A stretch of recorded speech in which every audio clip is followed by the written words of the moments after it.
여러분, 정씨가 정치판이 됐다.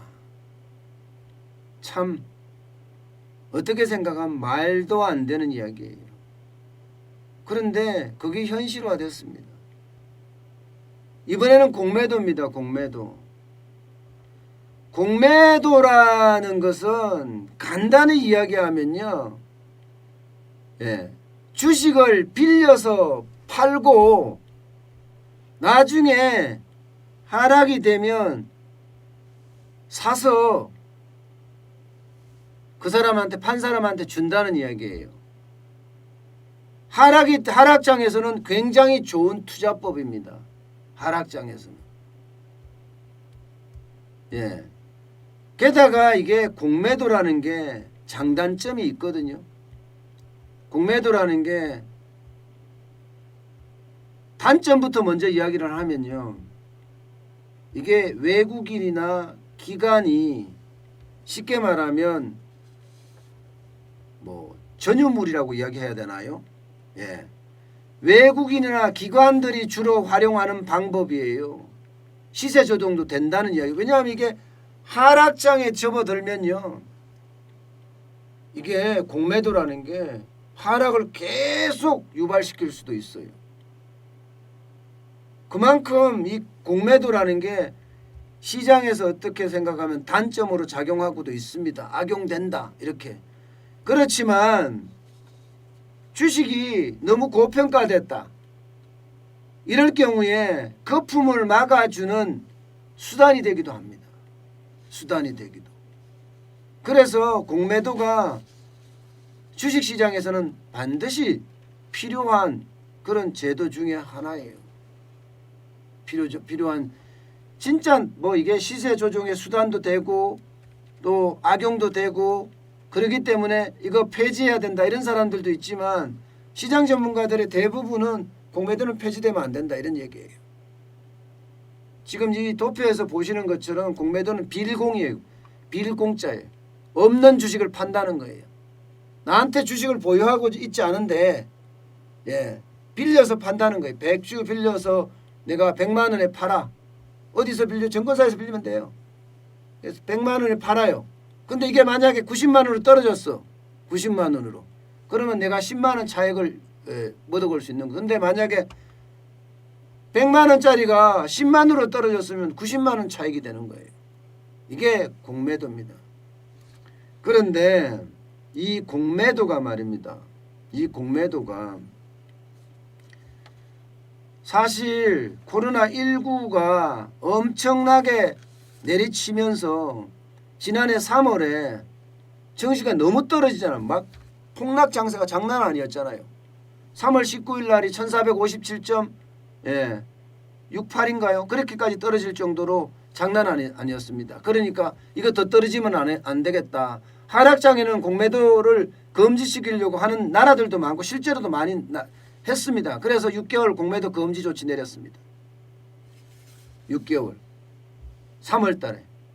그러다가 추가로 6개월을 더 연장을 시킨 거예요. 작년에. 그러니까 1년 동안 공매도가 금지되어 있었던 거죠. 그래서 오는 3월 16일 날 재개될 예정입니다. 3월 16일 날. 그런데 정치권이 난리가 아니에요. 정치권이. 일단 더불어민주당의 이야기를 들어보면 공매도를 앞으로 3개월에서 6개월 더 연장하겠다, 뭐 이렇게 이야기가 나오고요. 거기에 시가총액이 일정 부분이 되고 거래량이 많은 곳에서는 상위 일부 종목에 대해서만 공매도를 시행하겠다, 이런 이야기가 지금 나오고 있습니다. 그러니까 사실상 공매도는 연기가 된 겁니다. 정세균 국무총리도 제도를 개선한 것이 없이 공매도가 재개된 것은 바람직하지 않다, 이렇게 이야기를 했고요. 양향자 더불어민주당 최고위원도 동학개비를 애국자라고 지켜 세우면서 이들을 위한 투자 여건을 만들 필요가 있다. 이런 얘기까지 했습니다. 같은 당에서 송영길, 박용진, 신영대 의원도 공매도 재개 반대 목소리를 지금 내고 있습니다. 심지어 서울시장 후보에 나선 후보들도 있잖아요. 선거에 나선 후보들도 공매도 다 반대합니다. 우상호 의원 반대, 안철수 대표 반대, 전부 반대예요. 그러니까 지금까지 금융당국도 공매도 계속 재개해야 돼 이렇게 이야기하던 사람들도 한 발씩 다 물러났습니다. 한 발씩 다 물러났어요. 2월 중 결정할 것으로 예상되지만 아직 확정되지 않았다. 말 바꿨습니다. 누가 바꿨느냐? 은성수 금융위원장이 말입니다. 정치를 앞에 뒀으니까 완전히 이거는 선거를 앞두고 있으니까 완전히 이거는 블랙홀입니다. 모든 걸 빨아들여요. 모든 거를. 시장 경제고 자본주의고 다 필요 없습니다. 선거에서 이겨야 된다는 거 외에는 아무 의미가 없는 거예요. 그런데 여러분 이게 공매도를 자꾸 금지하잖아요. 이러면 외국인들이 빠져나갈 가능성이 있어요. 이게 우리나라만 있는 제도가 아니라 전 세계적으로 공매도를 가지고 있는 나라들도 많아요. 실제 3월 17일 18일 때 보면 진짜 많은 나라들이 공매도 금지시켰습니다. 공매도. 그렇지만 그 이후에 6개월 있다가 아니면 3개월 있다가 한 달 있다가 공매도 다시 다 풀었어요. 오스트리아도 풀었는데 오히려 올랐죠. 33.43%가 올랐고요. 벨기에도 풀었는데 27.76%가 올랐습니다. 프랑스도 풀고 그리스도 풀고 이탈리아도 풀고 스페인도 풀고 말레이시아만 떨어졌어요. 0.01%. 나머지는 다 풀었습니다. 그런데도 우리는 이 선거가 모든 것을 집어삼킨다니까요. 그러면 외국인들 입장에서는요. 대한민국은 왜 저렇지? 대한민국식 자본주의를 하려고 하나? 이런 이야기를 할 수밖에 없는 상황이 되고요. 그러면 외국인들이 주식시장에서 빠져나갈 수도 있습니다. 여러분, 저는 외국인이요.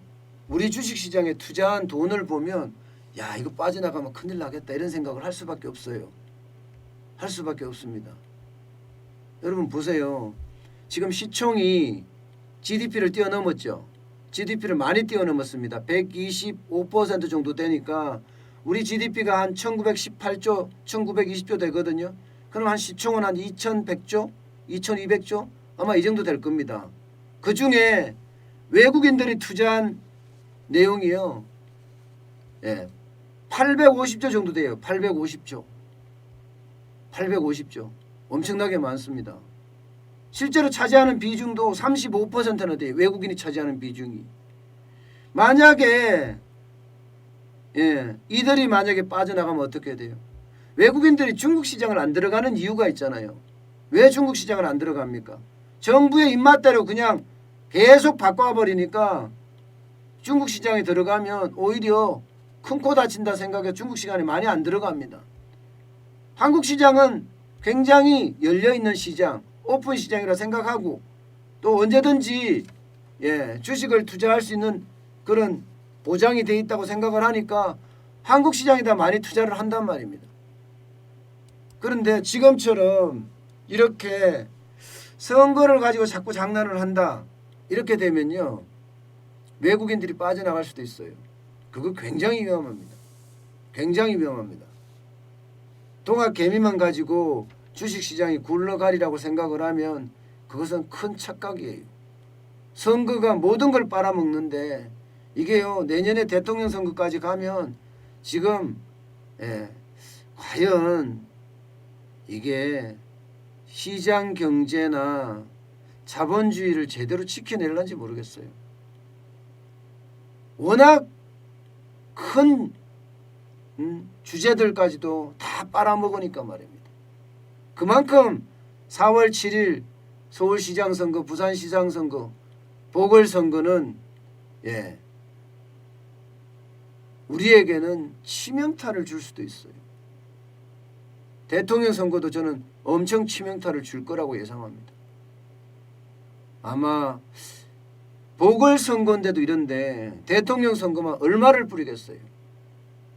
당장 뭐 자영업자들 자기 편으로 만들겠다 하는 생각에 매출의 70% 보상해 준다는 법안까지 만들고 있는 여당입니다. 그 금액이 125조가 넘는데도 말입니다. 그러면 그보다 더 큰 내용도 나올 거라고 봐요. 대통령 선거까지 가면 충분히 나오고도 남을 겁니다. 과연 우리 경제가 버텨줄 수 있을런지. 우리 경제가 버텨준다는 게 외국인들이 계속 투자를 지속적으로 하는 거예요. 외국인들이 자꾸 빠져나가 버리면 이거는 우리에게는 치명타를 줄 수도 있거든요.